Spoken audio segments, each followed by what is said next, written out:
Hello, ladies and gentlemen, and welcome back for a Friday edition of the Steel City Sports Report, where we talk everything Steelers, Penguins, and Pirates. I am your host, Brady Vini, and we have nearly made it. This mega sports weekend in the city of Pittsburgh has almost arrived. The Pittsburgh Pirates, they play their final series of the 2025 season, and that is really the least exciting thing. Tons of good college football games on tap. The Pittsburgh Penguins have two preseason games, one tonight and one tomorrow night, which will be the farewell for legendary franchise goaltender Marc-Andre Fleury. And then Sunday morning, up bright and early, the Pittsburgh Steelers. They have made it. They are over there. We are going to talk about them here in a little bit. Over to Dublin, Ireland, where tomorrow at 9:10 local time, the Steelers and the Minnesota Vikings will do battle. That game is 2:10, Irish Standard Time. Excited to get up bright and early with you fine folks and cover that game. But before we get there, we have so much to talk about here today. In a matter of a few moments, we are going to start off the day, bear with me, with some hockey talk. We just said Marc-Andre Fleury makes his farewell tomorrow night with the Pittsburgh Penguins in their home preseason game against the Columbus Blue Jackets. Fleury officially making his return to practice today. What all went down at that practice, all of the cool things we saw, the smiles and laughs that were had, we will cover because it's just a nostalgia trip. I love, seeing stuff like that, and we're going to cover it because this is going to be the last time that we probably talk about Marc-Andre Fleury in depth on this channel until eventually one day, as a matter of fact, it will probably be sooner rather than later, he gets inducted into the Hockey Hall of Fame. After that, we will talk about the Pittsburgh Steelers. I believe it was around 4 a.m. local time here on the East Coast of the United States that the Pittsburgh Steelers landed in Ireland. Upon their landing, they all got to the place that they are staying. Tons of interviews today. Mike Tomlin holding a press conference. Aaron Rodgers spoke. Art Rooney, the Steelers owner, he spoke as well. What everyone said there and what happened in the practice that they had today, we will break down in a little bit. And then after that, any other Pittsburgh sports news stories that we happen to come across, we will discuss as well. First thing is first, before we officially get things started here on this Friday, if you are new here to the channel, please hit that subscribe button. Turn on notifications so that you never miss when I am live or upload a video. Again, up to 559 subscribers on the channel. Let's see if we can maybe break 560 as we are live here tonight. Also, like this live stream, share this live stream, and in the comments section, get any thoughts, questions, or opinions that you may have in there. Someone already in there, a regular viewer. Welcome back, X Concepts 1. And that is a big reason why we are live today and why we will be talking about the Pittsburgh Steelers. We will get to them after the Fleury stuff. But yes, Deshon Elliott is back. He is off the injury report. What that rest of that injury report looks like, we will break down later. But as you say, Concepts, couldn't agree more. Major secondary upgrade.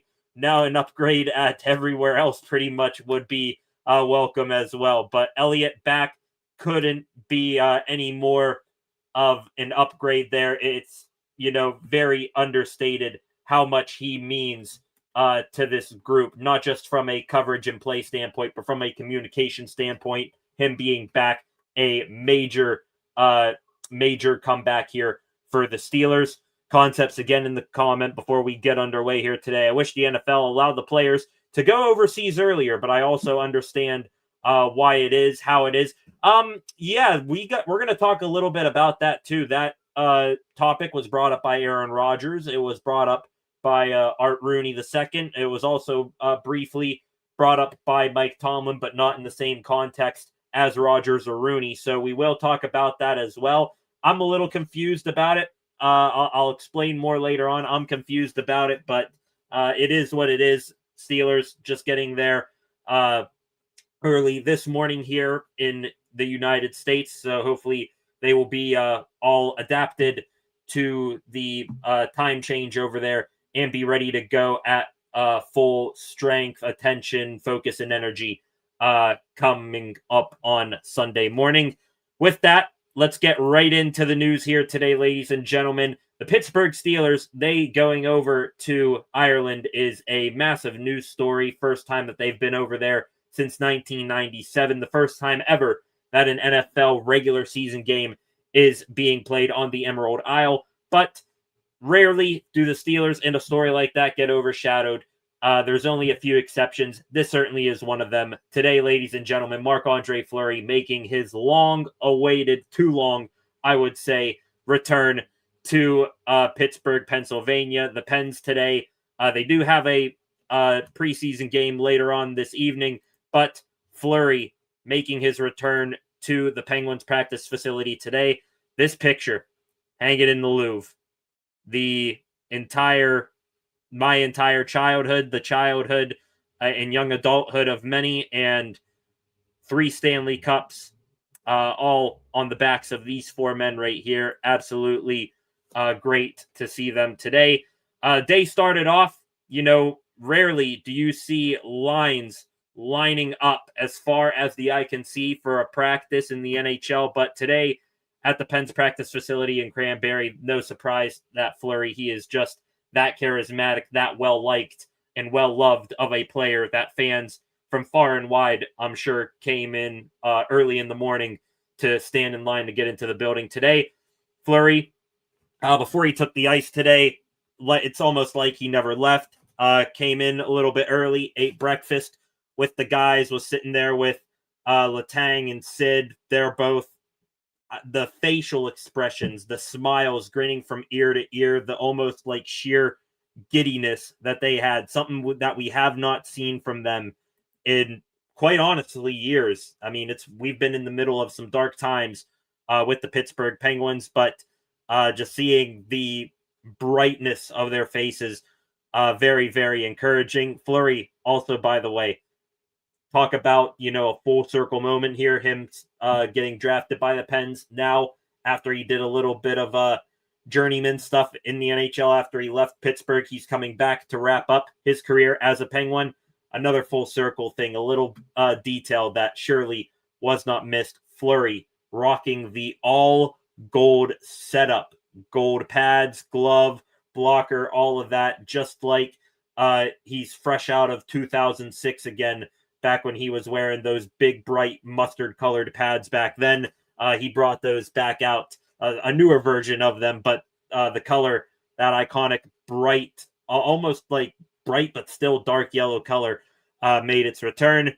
Fleury, no surprise, took the ice. Thunderous applause from the crowd in attendance.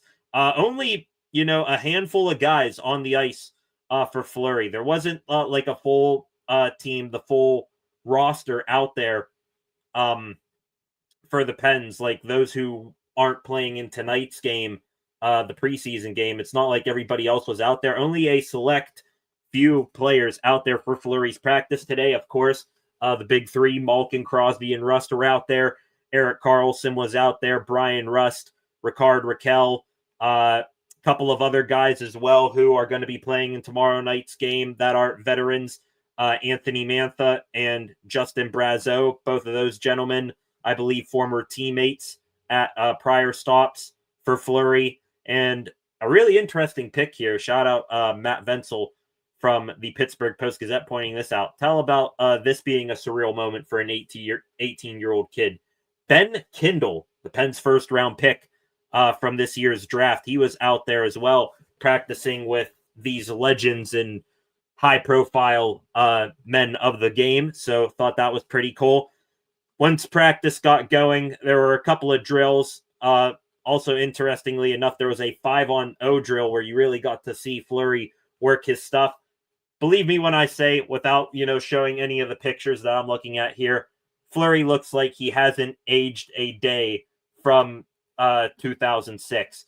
Continues doing the windmills, roll-up stack of the pads, diving back, making glove saves, just absolutely reading a play, knowing what a player coming in on him is going to do before the player even knows what he's going to do. Fleury just looked completely and totally locked in. Like, he looks not 41 years old. He looks about 20 years younger than that. So very impressive stuff from Fleury. Everyone's going to, take to the internet and make the joke, oh, hey, this guy looks really good. Screw it. Sign him for the whole year.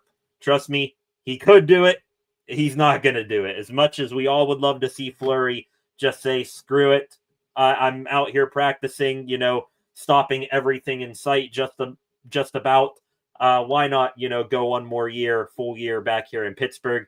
But no, he's going to call it a career here. Just phenomenal stuff from Fleury. Really takes you down memory lane, seeing all of the acrobatic saves that could be difficult for 90% of the goalies in the NHL that he made look routine. So I thought that was really, really cool.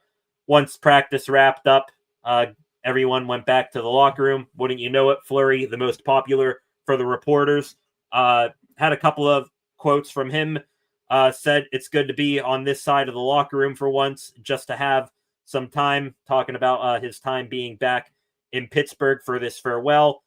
This morning, sitting at breakfast, having little talks is good. Just to be able to spend more time like we used to is great. So Fleury just loving more than coming back and giving a farewell to the fans, coming in, sharing a locker room, having early morning laughs with his brothers, quite honestly. That's what Malkin, Crosby, Letang are. They are his brothers. They're not longtime teammates. That is family right there. So Fleury, family reunion, very, very touching.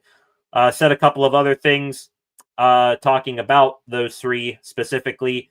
Said, I feel like when you spend every day with certain guys for 12 years or something like that, and you go through tough times, especially early, and then the good times also, obviously, it means a lot. When you can battle with these guys for so long and win together and achieve your goals as a team, and just going through the routine every day together and the grind, it helps, and the grind of it and helping each other through 12 different seasons, ups and downs, you feel bonded to those guys. So Fleury talking about the camaraderie that he shares with those guys. However, it wouldn't be Flower. It wouldn't be a return for Marc-Andre Fleury if there wasn't some fun and jokingness thrown in there as well. Fleury also dropping this quote today. You knew that something of this effect was going to come from him here. Let me find it right here. Talking about coming back. Says, I'm just happy that they find something they love. I hope they like it as much as I do. To me, it was so much fun growing up, and it still is. Felt 4-year-olds out there today. And if I can share my passion for the position with young kids and they can try it and see how much they love it too, it's fun.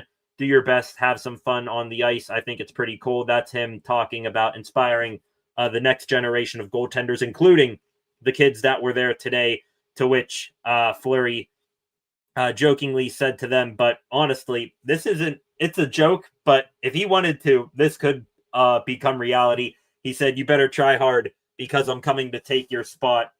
What he said to the goaltenders there, learning a thing or two from him here today. So thought that was funny for Flower. The hijinks for Fleury did not end there.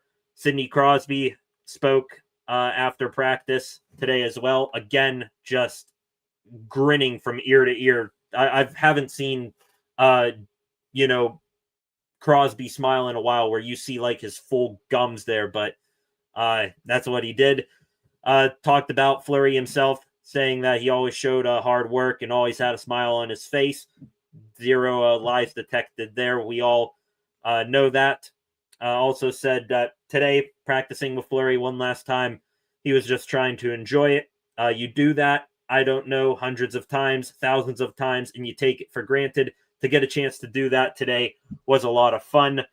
Equally as fun, you knew that Flower was going to have some pranks lined up. He, to at least Crosby and Letang's cars, wrapping them and decaling them with Flower and 29 decals and things like that. So Marc-Andre Fleury returning to Pittsburgh, getting a nice ovation from the crowd at the UPMC Lemieux Sports Complex. this morning. Got lavishing love from the fans. Same thing from his teammates. And also got a couple more pranks in on his way out the door.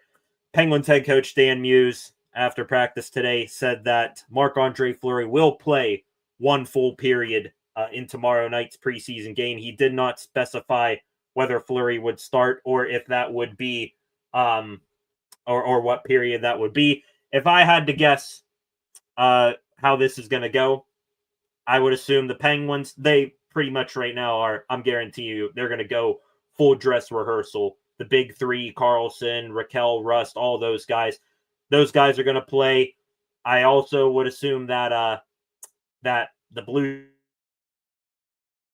semi-dress rehearsal a couple of nights ago in Columbus, that they're going to send, kids and fourth liners, fighting for roster positions to Pittsburgh. So you're going to have a souped up Penguins team against, guys who aren't going to make the Blue Jackets roster for the most part. If I had to guess, might see a period or two, the first, maybe second period played by one or two goaltenders.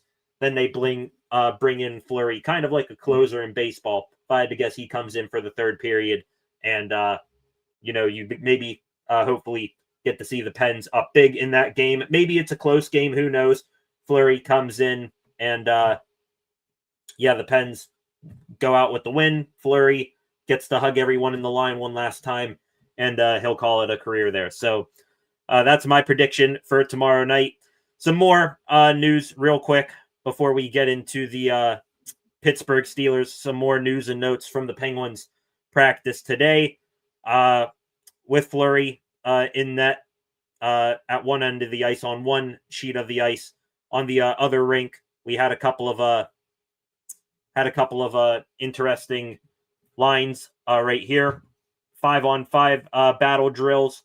Sidney Crosby again centering the line with Brian Rusty and Avery Hayes. Again, Avery Hayes, youngster who flashed in the AHL last year, has had a pretty decent training camp thus far. He is with Crosby and Rust again.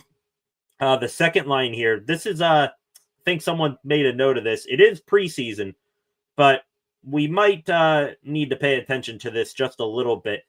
Ricard Raquel playing center at certain points in this practice today. He was centering a line of two kids with Ville Koivunen and Ben Kindle. So keep in mind that if the Penguins ever get into a pinch at center, which I don't see how they possibly could be, I think they got a ton of players that can play center. Ricard Raquel, not at the top of my list there, but hey, they do have him playing center.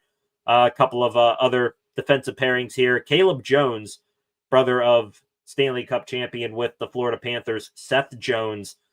He paired up with Chris Letang today. That could be something that you might see maybe later on in the preseason. Who knows?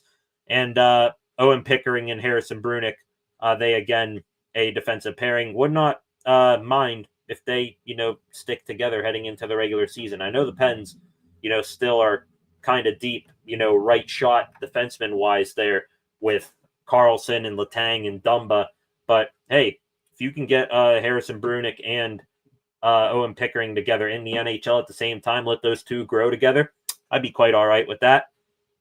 As for the power play units today at Penguins practice, we get our first look at what the Pens first power play unit will be. I think last year, at certain points of the season, they were all right, but at others, it was, just a rough looking power play. Too many, passers, not enough shooting, too many passes, not enough shootings. It goes back to that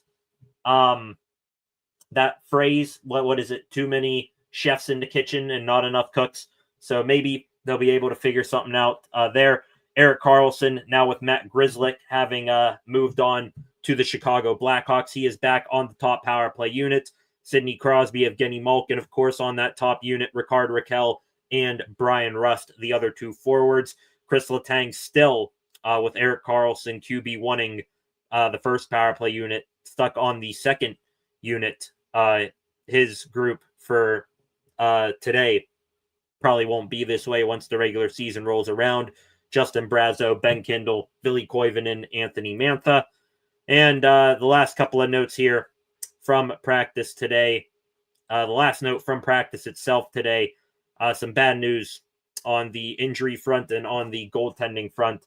We mentioned, I think, yesterday or a couple of days ago that young goaltender Joel Blomqvist dealing with a lower body injury, originally labeled day-to-day. Unfortunately, apparently whatever second look or further evaluation that he got did not show any better results. He is now out a minimum of 4 weeks with a lower body injury, according to Penn's head coach Dan Muse. We still don't know what specific injury it is. I think that's just a general. That's just hockey. They're just giving a general area of the injury, not specifying what it is. A lower body injury could be anything from a broken toenail to a snapped femur. So hopefully Joel Blomqvist out 4 weeks. He will have a fast recovery, and that also with that injury narrows the competition for the 2 roster spots for goaltenders on the opening night roster. Makes that competition a little less crowded. I think it's clear now it's going to be Tristan Jarry and Arturs Shalovs, Sergei Murashov, young kid, bright young future ahead of him. But do you really want to throw him in the NHL right off the hop here?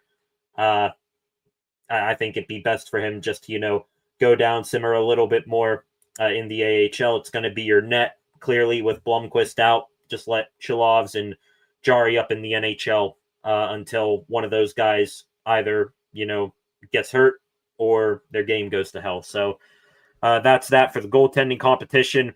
As for tonight's preseason game between the Pens and the Detroit Red Wings, that game starting at 7 p.m. I do not know if that game is available on the Pens website or if it's just going to be strictly radio. Let me look here. A game can be watched, on SMP Plus or the radio. So you can watch the game online tonight. Lines for tonight's game between the Pens and the Red Wings. Not too many changes from the other night. Top 3 lines for tonight's line: Connor Dewar, Blake Lizotte, Philip Hollander. Dewar and Lizotte, I think that could be a 4th line, 2/3 of that line once the regular season begins. Tommy Novak, Philip Tomasino, Danton Heinen, another line. Ada McDonough, Nolan Renwick, and Sam Poulin, another line. Defensive pairings heading into tonight's game. 3 of these 4 will play tonight. Ryan Graves, Connor Clifton, Alexander Alexeyev, Jack St. Ivany, Ryan Shea, Matt Dumba. Honestly, that's the most realistic 3rd pairing once the regular season begins. And then Chase Piatilla and Sebastian Aho. Tristan Jarry and Arturs Shalovs, I believe, will be the goaltenders this evening. Up against them, I believe the Red Wings, they might be going with a, I'm not sure, I haven't seen their lineup yet, but judging that they are starting John Gibson, almost forgot he got traded from the Anaheim Ducks to the Red Wings this offseason. Gibson will get the start tonight for the Wings, so we might be looking at a dress rehearsal for the Red Wings against, again, Penn's 3rd and 4th liners. All right, ladies and gentlemen, 5 of you in here right now. We are done with the hockey talk for the day, and now we are on to football. The Pittsburgh Steelers this morning landing in Ireland, ladies and gentlemen. They finally made it. We all, pretty much for the entire week, were like, all right, when are they going to go? It's kind of odd that they're still here in Pittsburgh and it's, Thursday. They left late last night. I want to say that was around maybe 8 or 9 o'clock-ish. And this morning, talking about Eastern Standard Time here in the United States, the Steelers landing at 3:52 in the morning. And here you get a look of Mike Tomlin today at the that whatever mansion castle looking thing they're standing at. I forget the name of it, but looks like damn Buckingham Palace where the Steelers are staying here today.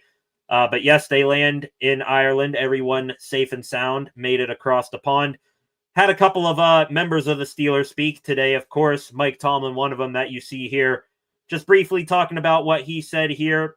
Said that the Steelers made sure to adjust their practice schedule earlier in the week, so it encouraged players to wake up earlier and go to bed earlier. Tomlin said that now they are over in Ireland. Hopefully, they stay on their feet the rest of the day today. So they've been in Ireland for about we're seeing 12 hours or 15 hours, and they're probably going to stay up a little bit longer. Tomlin looking for them to stay up and fully complete that time adjustment process. A couple other things here from Tomlin today. These more just, random questions. Aside from this one, Tomlin was asked if he was going to do any sort of walkthrough with the team at Croke Park, where the Steelers will be playing the Vikings on Sunday. Said he is not worried about the Steelers doing any sort of walkthrough at the stadium. Said, quote, as long as the field's 100 yards and all of that stuff and the conditions are the same for both teams, we care very little about that. Interesting choice, one of many that Tomlin and the Steelers have had up until this point. On to the random questions and answers that Tomlin had today. Said that the Steelers and them having the second best blitz rate in the NFL is just something that will adapt and fluctuate throughout the season. Said that the kickoff, the new kickoff rules that have been adjusted this year, bringing a fair catch or a touchback out to the 35-yard line, has worked, and that the new kickoff is getting exactly what they intended from a competition committee standpoint. And one of the last things Tomlin said here, this is cool, just talking about, again, you can criticize Tomlin all you want for his coaching decisions and how his teams perform, but one thing you cannot criticize or demean is his relationship with players all across the league. Cool touch here is that he says he's been in contact with both Najee Harris and James Conner since their respective season-ending injuries from this past weekend, so I thought that was cool. One of the last things here that Tomlin said today was that he is not going to be giving any more information on the Steelers' injury front. Now, again, that was early this morning before the Steelers had their practice. He said, when asked about what quality of work Joey Porter and Deshon Elliott have had this week, he said, very short and sweet, partial participation. So, Tomlin, doesn't matter if it's in America or over in Ireland or who knows, halfway across the world, he can be in China. He's still going to be very, very broad in his answers for the injury report. After that, after everyone spoke this morning, we're going to get back into some of those interviews in a little bit. Steelers did have practice. Cool touch here for the day. Going to pop this up real quick. The Steelers, their practice jerseys, usually they're just, normal team color shells with their numbers on it. Today, though, cool touch. Some of their practice jerseys, all of their practice jerseys, having Gaelic translations of their names on the back of them. So, thought that was cool. Cam Garnier, I guess there, I'm butchering that. Here you get a look at TJ McUat. One guy who is, I think, a little bit upset that with his Gaelic translation, think Troy Fautanu is only Mac Fautanu, so nothing truly out of the ordinary there. With that practice, we did get the final injury report for the Steelers today. Going to get a look at it right here in a moment. And some good news, also a little bit of bad news. Let's start from the top here, work our way down. DK Metcalf, Darius Slay, Patrick Queen. Those three, little bit of resting for Slay and Metcalf. Queen still coming back from an oblique injury. I assume that oblique is fully healed. He a full participant the last 2 days of the week. Metcalf and Slay also full participants today in practice. Joey Porter Jr., you see right there, little bit of concern with him and his availability, in my opinion. 3 straight days of light practicing for him, still on the rebound from the hamstring injury he suffered in week 1 against the Jets. His status for the game, questionable. I think Mike Tomlin judging or trying to predict, where his mind is at here. Porter, light practice. I think Tomlin likes to see guys have at least one full practice before he considers, putting them in a game, even if they are questionable. So Porter, still questionable.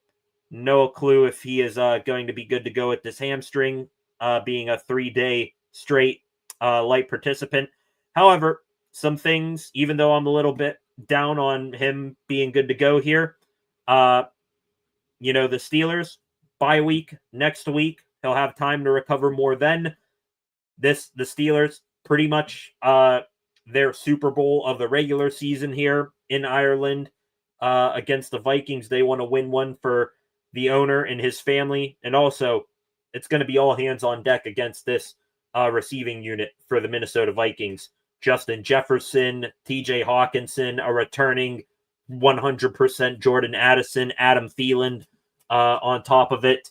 It is going to the Steelers. They're going to need everyone in the secondary, as many good players as they can to not stop.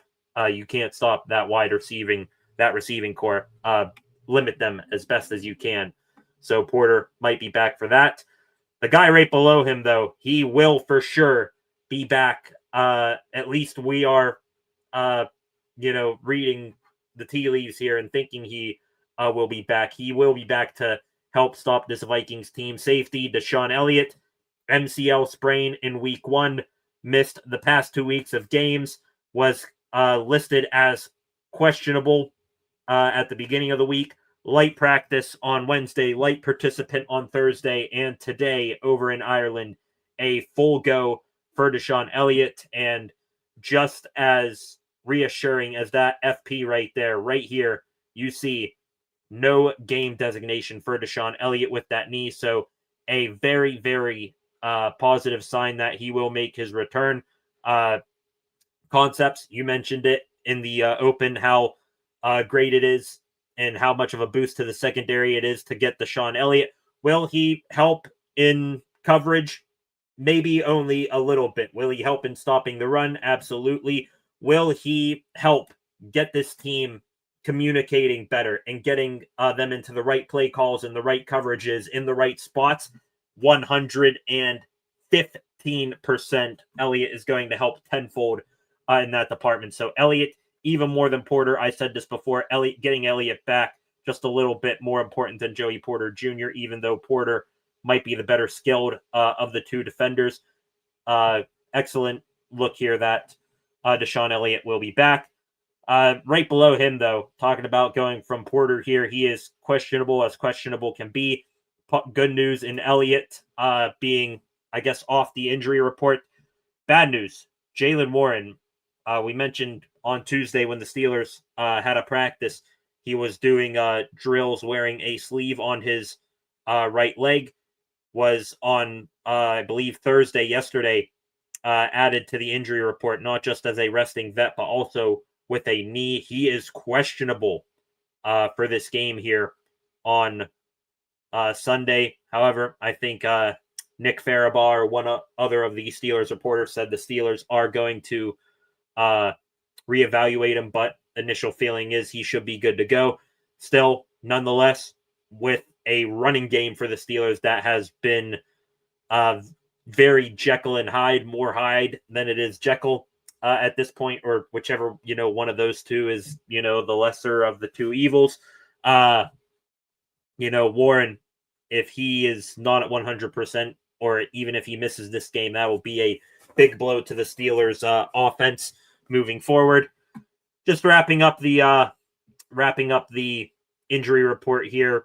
Jonnu Smith, you see here, did not practice Wednesday, was a light participant the last 2 days of the week. He is questionable. That does not look good for his participation or availability for this game. Hopefully it's just a similar case to, Jaylen Warren, where it's just something small that he's going to be able to get out there and fight through and get to the bye week in one piece. Isaac Seumalo, TJ Watt, Cam Hayward, all three of those guys full practices today. They were just resting. And then the last guy mentioned here, Alex Highsmith, out, of course, just like Tomlin said on Tuesday. We actually, no surprise, learned last night that Highsmith did not make the trip to Ireland for this game this weekend.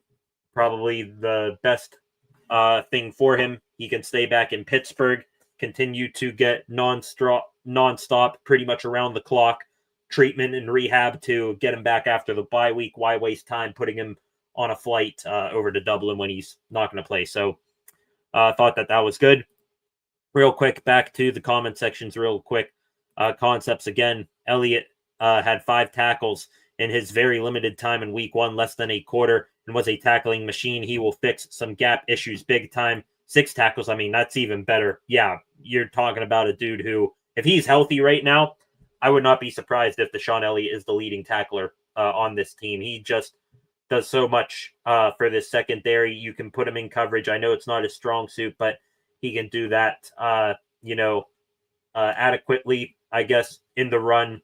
Kind of like Jabril Peppers is an absolute thumper and a weapon in that facet of the game. But most importantly, he is going to be the communicator for this defense that they have long been missing since week 1. Talk about he's going to be the lone guy, assuming that Joey Porter Jr. doesn't play. He's going to be the lone guy that has been more than 3 games experienced in this defense. So that's going to be very, very encouraging for the Steelers and how they combat this highly effective Vikings offense, having Elliott back there. Concepts, again, I like Warren a lot, but we need another running back big time. What's your thoughts on Breece Hall? Hypothetically, of course, Jets are 0-3 and may consider trading him soon. Breece Hall, forget what I say. I think, this is at least going back to at least the Kevin Colbert days a little bit. The Steelers, they love bringing in guys who just absolutely rip them to shreds. You saw them do this literally just this offseason, bringing in Kenneth Gainwell after he had a massive game against the Steelers for the Eagles last year. If Breece Hall is available, now they just paid Warren, so I doubt they're going to add anyone super big at the running back position if they add anybody at all. They just paid Warren. They got Gainwell. They just invested a 3rd-round draft pick into Caleb Johnson, so they're not going to add a running back. But if, say, that injury, that position all of a sudden were to drop like flies with injury, Breece Hall, I think, would be a guy at the top of their list, a guy who just rips them to shreds every single time they play the Jets. I think he's a hell of a player, used both in the pass and the running game. He's a dual threat, even more so than Jaylen Warren. But like I said, Steelers aren't going to do that. I mean, they already got a bunch of guys that on paper looks like a super team, but adding running back, don't think it's going to happen. Would rather, instead of asking for Breece Hall, I know, they are probably not going to trade him. I'd much rather, kick the tires on Garrett Wilson if the Jets are going to start offloading pieces more than anything. Steelers need wide receiver help in a big way. I think you mentioned that earlier, Concepts. A couple of other things here from the Steelers getting over to Ireland here today. We mentioned Mike Tomlin talked this morning. After him, heard from a handful of other people this morning. We heard from Aaron Rodgers, who you will see right here, right here. Aaron Rodgers. He spoke as well after Tomlin did this morning. Couple of interesting things from him. First and foremost, we got to make sure that he is not going to be wasted for this game Sunday morning, because he still on this Guinness, thirst trap he is on here, saying, huge fan of Guinness, I want to drink it from the tap. I was here in Northern Ireland a couple years ago, went to 4 different bars to find it. They didn't. I don't anticipate having that problem this weekend. So Rodgers, he is I hope he's putting this game ahead of on his priority list. I hope he's putting this game ahead of, finding Guinness and smuggling it back home to Pittsburgh here, because he just will not stop about it. One thing that he is upset, though, not, getting Guinness finally. One thing he is a little bit upset, though. Interesting quote here that I'm sure tons of people are going to, go back to if the Steelers get blown out in this game, or even if they lose. Rodgers said, doesn't like that the team just arrived in Ireland today. He said that he would have liked to travel to Ireland on Monday, then have a day off Tuesday, and then start practicing on Wednesday. Instead, the Steelers not leaving Monday, not leaving Tuesday, not even leaving on Wednesday. They left Thursday night and got there early on this morning. Rodgers saying that he would have, done it differently, but this is where it gets a little bit confusing to me, because Art Rooney II, he said similar things, said that he would have liked the team to come out earlier, but they made a football decision to fly over when they did. I got to find out what the actual rules are here, or what the actual, situation is, because Rodgers and Rooney, they're saying, oh, we should have came over earlier, but instead we, stayed here. I thought, wasn't it a thing where the NFL, mandates when you can go? Because the Vikings, they just got over there as well. So the Steelers and Vikings both getting over there at the same time. I'm sure the Vikings, having 2 weeks in Ireland, probably would have, gone over and gotten adjusted to this game, to this, time change as soon as possible. So I don't get it. The Steelers, they're saying that it's Rodgers and Rooney, they're saying, it was up to the team. However, I thought I heard before that the NFL regulates that sort of thing. I'm a little bit confused there. A couple other things today from the Steelers' arrival in Ireland. Two other guys we heard of, a pair of wide receivers. We just talked about the time change. Calvin Austin, he is going to have no problem adapting to that time change, apparently.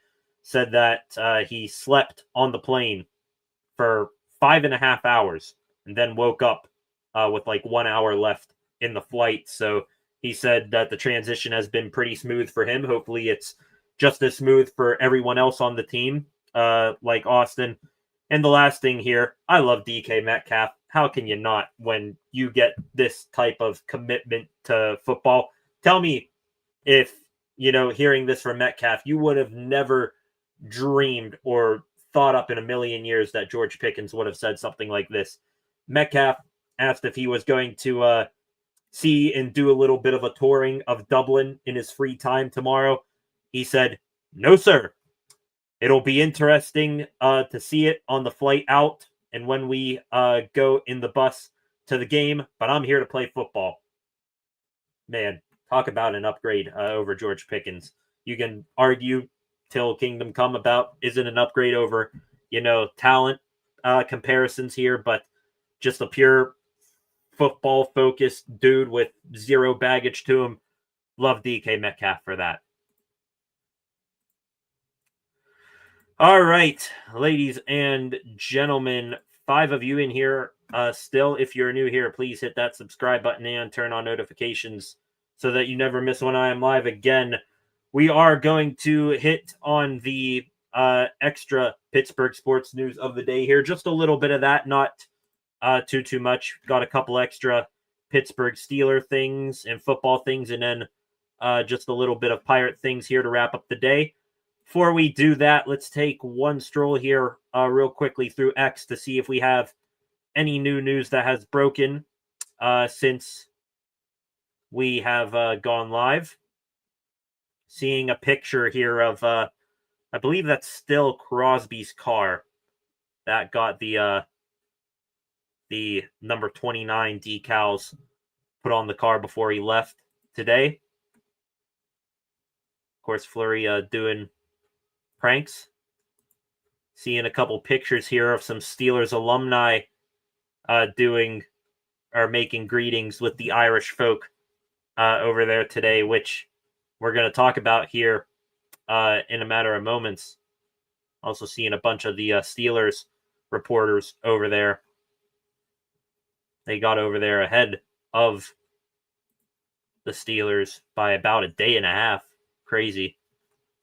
Anyways, we are going to get into the extra Pittsburgh sports news here. And just like I said, the Steelers over there in Ireland, alumni, pretty much if you were a key contributor or a Super Bowl champion for the Steelers, you are over there in Ireland right now.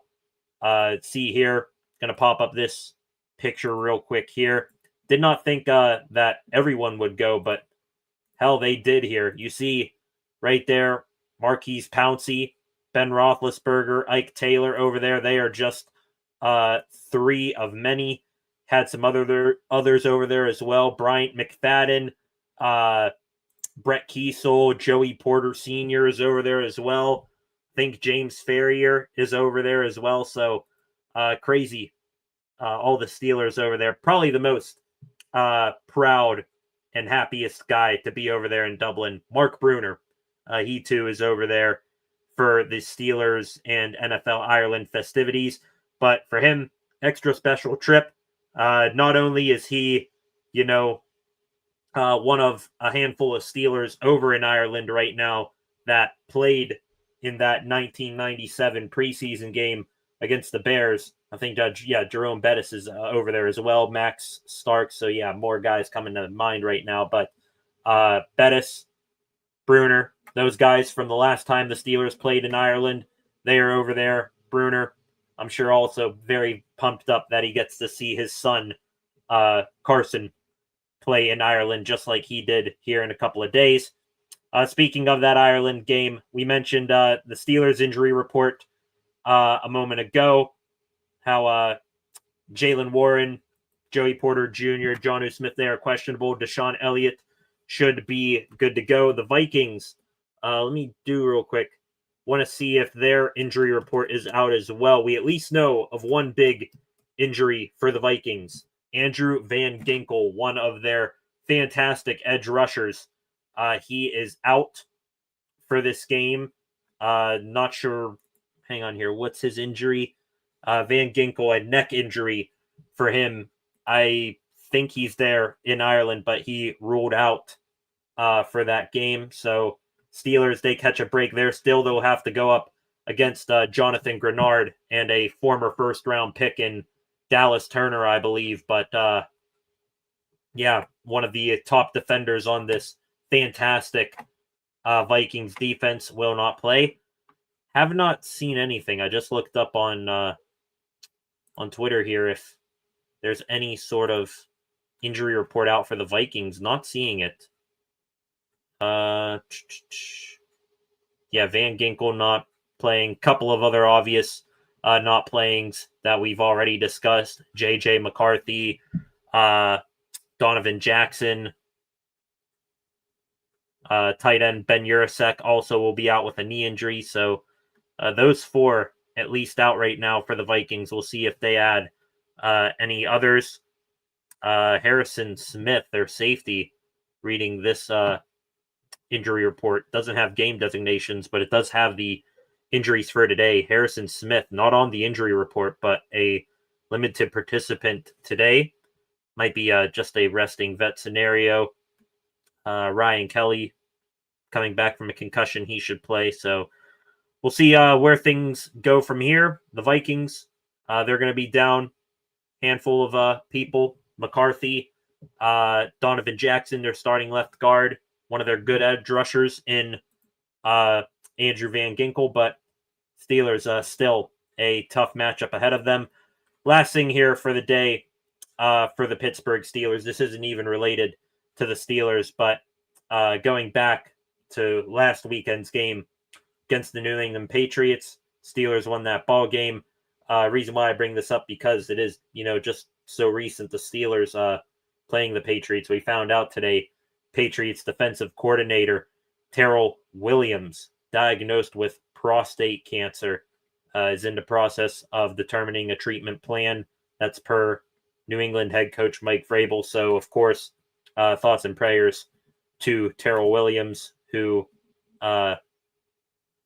just, played a game against the Steelers, just, coached a game against the Steelers, and now this terrible news dropped on him. So, thoughts and prayers to him and his family. Hopefully, he makes a speedy recovery.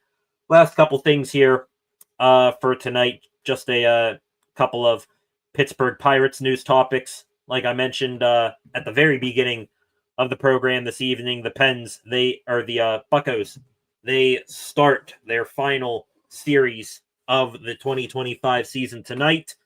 They are down in Atlanta against the Braves. Lineup for tonight's ball game: Jared Triolo, Nick Gonzalez, Brian Reynolds, Andrew McCutchen DHing, Spencer Horwitz at first base, Alexander Canario in center field, Nick York at second base, Henry Davis does the catching. No O'Neal Cruz in the lineup tonight. I know the Braves are, throwing a lefty out there, and Joey Wentz, a former Bucco there, but would not be shocked after Cruz's worrying crash into the wall where he injured his knee a couple of nights ago. Would not be shocked if that is all you see from Cruz for the rest of the season. They might just, say, you're done. You could play if we were in any sort of playoff hunt here, but we're just going to put you in bubble wrap here and get you to the off season. So I would not be surprised if that is the case. Mitch Keller on the bump tonight for the Bucs against the aforementioned Joey Wentz. Speaking of starting pitchers, I'm going to be completely honest. No clue who is starting for the Bucs for the rest of the series, but at least, we get to see the ending of another career. We talk about, the Penguins. We're going to see the ending of the career of Marc-Andre Fleury here tomorrow night. We also get to see the end of a pretty damn good baseball career, Charlie Morton. Yes, Brown Chuck still churning it out, I believe, at age 41. I believe he started the year with the Baltimore Orioles and then got picked up by the Detroit Tigers. I think now he's with the Atlanta Braves after, I think, getting let go by the Tigers. The Braves, who Morton did spend a good portion of his career with, might have won the World Series there. I do not know.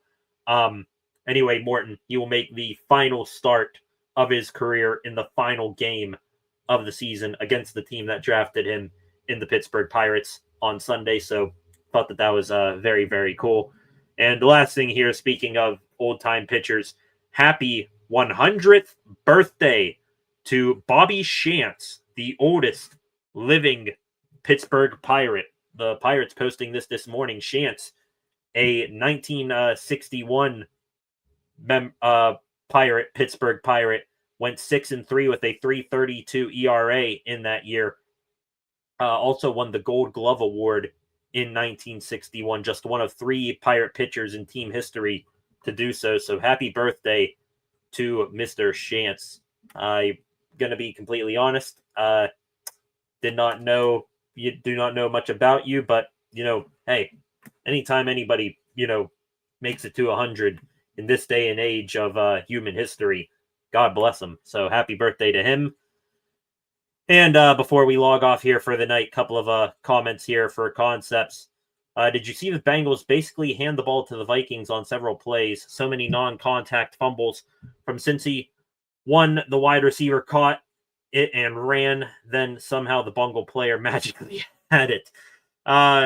Somehow the Vikings player magically had it running the opposite direction. That play had me so confused. Yeah, I did see that. I'm like, what the hell was it? Wasn't it was it like Josh Metellus or something, the corner for the Vikings that did that? Yeah, that was very confusing.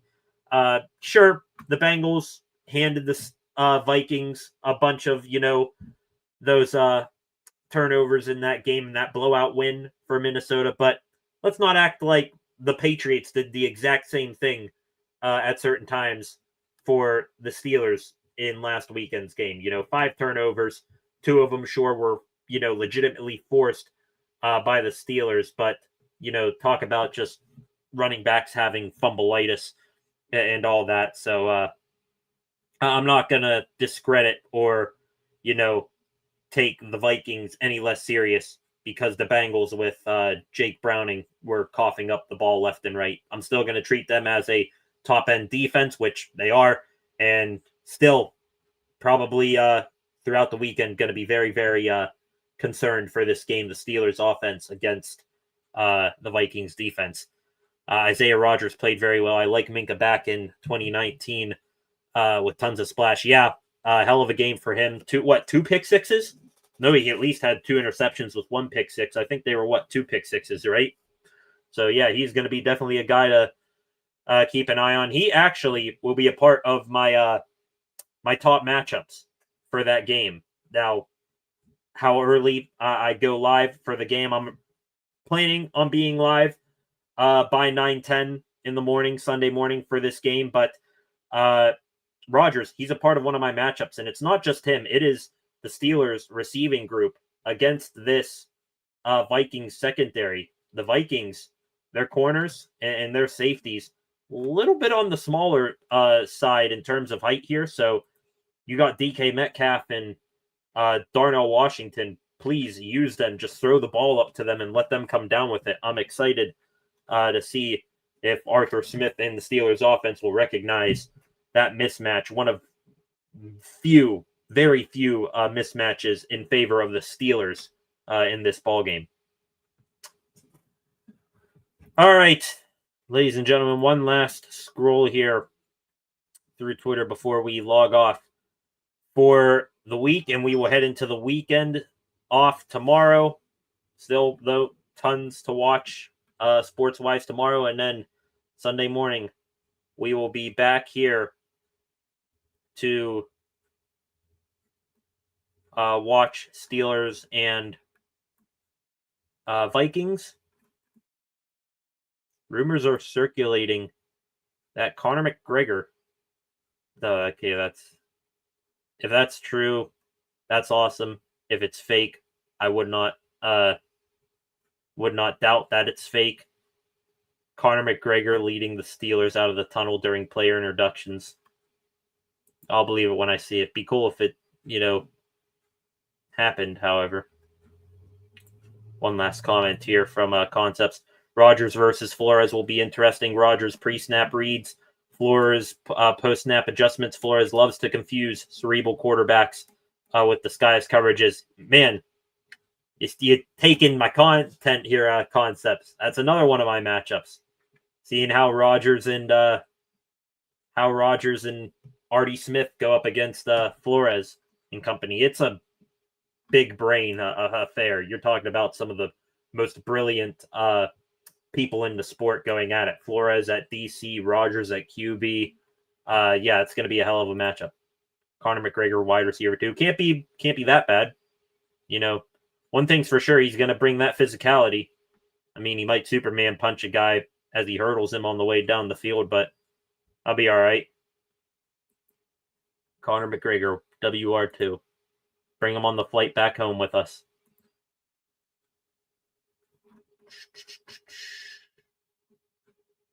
Seeing if there's anything else here on Twitter before we log off for the day.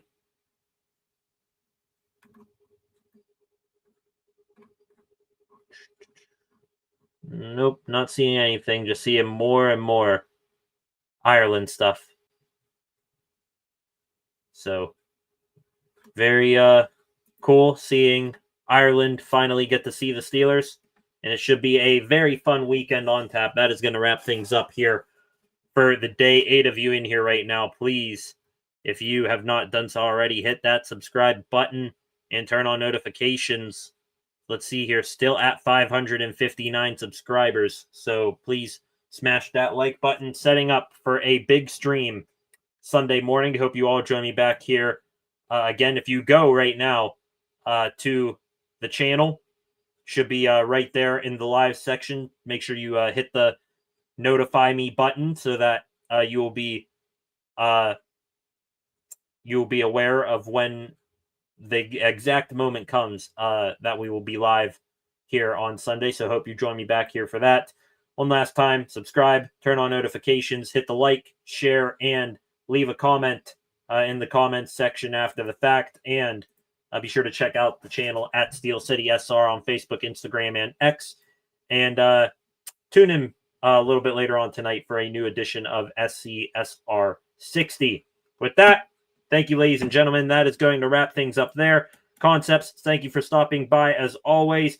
Back here, bright and early Sunday morning, ladies and gentlemen. Steelers versus Vikings. It should be a hell of a game. Got some new graphics and stuff like that ready to go for that game. And it should be a hell of a sports weekend in general.